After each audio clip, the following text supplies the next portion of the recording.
In today's video, you will learn how to make double exposure in Adobe Photoshop. We'll start by removing the background from the main portrait image.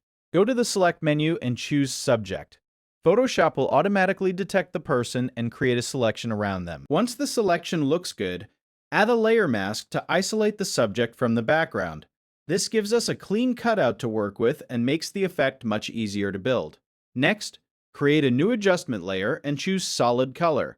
For now, select a neutral gray tone. This acts as a temporary background and helps you clearly see how the images blend together. Drag the solid color layer underneath the portrait layer so it stays in the background.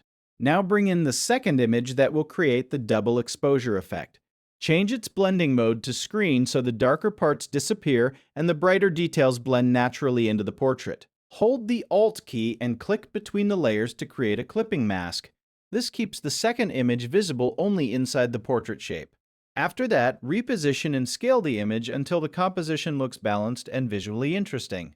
Add a layer mask to the clipped image, then choose the brush tool and use a soft round brush. Set the opacity to 100% and reduce the flow to around 15% for smoother blending. Make sure the foreground color is black.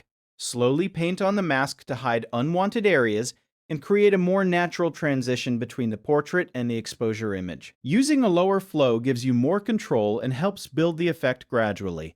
Once the blend looks good, change the solid color background to a warm yellow tone to give the artwork a more cinematic feel. Now select the birds layer and change its blending mode to multiply so the bright edges disappear and the birds integrate naturally into the scene. Add a layer mask and use the brush tool again, this time with a hard round brush at full opacity and full flow, to clean up the edges and refine the placement. When everything looks finished, press Ctrl-Alt-Shift-E to merge all visible layers into a new layer. Right-click and convert it into a smart object. Then go to Filter and choose Camera Raw Filter. Adjust the settings however you like to enhance contrast, colors, lighting, and overall mood. Once you're happy with the final look, press OK. That's it. I hope you liked it. Subscribe for more Photoshop tutorials and thanks for your support.